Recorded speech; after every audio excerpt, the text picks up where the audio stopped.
ఓం శ్రీ మహాగణాధిపతియే నమః. శ్రీ గురుభ్యో నమః. ధనురాశి వారు ఈ వారం మీ జీవితంలో కీలకమైన మార్పులు మొదలవుతున్నాయి. రెండో స్థానములో రవి, కుజ, శుక్ర భగవానుకు సంచారం చేత ధనము, మాట, కుటుంబం మీద ఫోకస్ పెరుగుతుంది.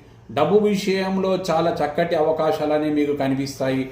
కానీ మాటలతో మాత్రము కొత్త సమస్యలు తెచ్చుకోవద్దు.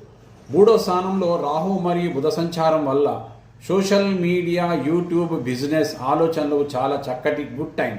ధైర్యంగా ముందడుగు వేసి విజయం అనేది మీదే. కానీ తొందరపాటు నిర్ణయాలు ఏమాత్రము తీసుకోవద్దు. నాలుగో స్థానంలో శని భగవాని యొక్క సంచారము వల్ల ఇంటి విషయాలలో మీకు చాలా మటుకు మీ బాధ్యతలు పెరుగుతాయి. వాహనము, ప్రాపర్టీ విషయములలో ఆలోచించి చక్కటి నిర్ణయాలు తీసుకోండి. తల్లి ఆరోగ్యం పైన కొద్దిగా శ్రద్ధ పెట్టండి. ఏడో స్థానంలో గురు భగవాన్ యొక్క సంచారం వల్ల వివాహము, పార్ట్నర్షిప్ వ్యవహారాల్లో మీరు చక్కటి శుభవార్తలు వింటారు. ఇంతవరకు వివాహం కాని వాళ్ళకి చక్కటి పొజిషనల్ స్టేటస్ వచ్చే అవకాశం చాలా స్పష్టంగా ఉంది. దాంపత్య జీవితంలో సపోర్ట్ అనేది మీకు చాలా పెరుగుతుంది. తొమ్మిదో స్థానంలో కేతు భగవానుని యొక్క సంచారం వల్ల ఆధ్యాత్మిక వైపు మీ మనసు పెరుగుతుంది. గురువుల ఆశీర్వాదం మీకు లభిస్తుంది.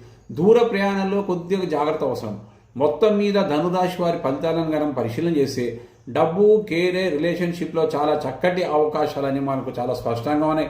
మాటలే మీకు బలం. మీ సహనము, మీ శక్తి, మీ ఓర్పుకు మీ విజయం. లైక్ చేయండి, షేర్ చేయండి. ధనురాశి వారైతే కనుక సబ్స్క్రైబ్ చేయండి.